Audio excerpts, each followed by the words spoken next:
Тэгэхээр энэ хүний эрхийн талаар авах зарим арга хэмжээний тухай тогтоолын төсөл бол олон удаа яригдж хууль зүйн байнгын хорооноос орж ирж байгаа юм байна. Ер нь бол хүний эрхийн талаар гэхээр их өргөн хүрээтэй ойлголт. Энэ дотроо зөвхөн хуулийн байгууллагуудтай холбоотой асуудлыг оруулж ирж байгаа юм байна л да. Тийм ээ, хууль зүйн хороо бол. Тэгэхээр энэ дээр нэг ийм асуулт байгаа юм. Би байнгын хороон дээрээс ч асууж ирсэн. Хүний эрхийн чиглэлээр хууль сахиулах байгууллагын үйл ажиллагаа хуультай холбогдуулж боловсронгуулах асуудлуудыг бол бас оруулж ирэх нь зүйтэй байх. Гэхдээ энд бол одоо бас шууд хуулийн концепцүүдийг заагаад өгсөн хэр зохимжтой вэ?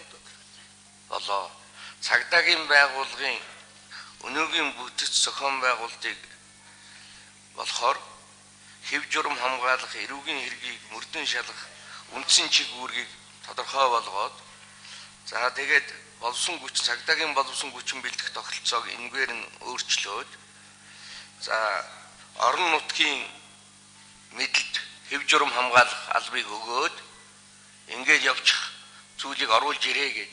Энд чинь одоо оруулж ирэх хуулиудын концепцийн шууд заагаад өгч болох уу гэдэг ийм асуулт гараад байна.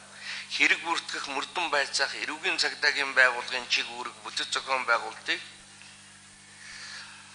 мөрдөх алба болгон өөрчлөн зохион байгуулж оруулж ирээ гэж. За зөвч байж болно. Энэ олон улсын жишгч байж болно.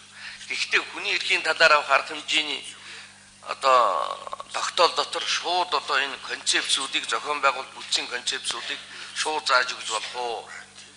За мөн одоо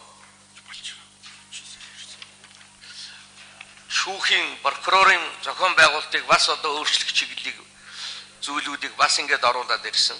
Шүүхийн ерөнхий зөвлөлийг бие даалгах асуудал яригдж байгаа нь үнэн. Гэхдээ энийг бие даалгаж оруулж ирээ. За Монголын өмгөөлөгчдийн холбоог бол тэр баарын тогтолцоо гэдэг юм уу хуульчдын танхим болгон зохион байгуулж оруулж ирээ гэдэг. Эхний миний асуултууд бол ийм зохион байгуулалтын шинжтэй хүний эрхийн хамгаалдаг байгууллагууд мөн үү?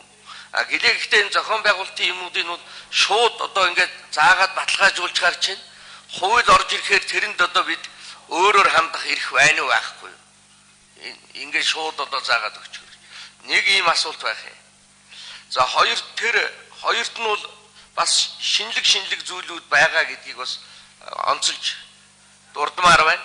Жишээ нь гэрч хохирогчийг хамгаалах эрх зүйн орчин гэдэг бий болгохтой холбоотой заалтыг боловсронгуй болгож оруулж иргээд энэ бол яг хүний эрхийг хамгаалах талаас яг таарад нийцээд байгаа. Яг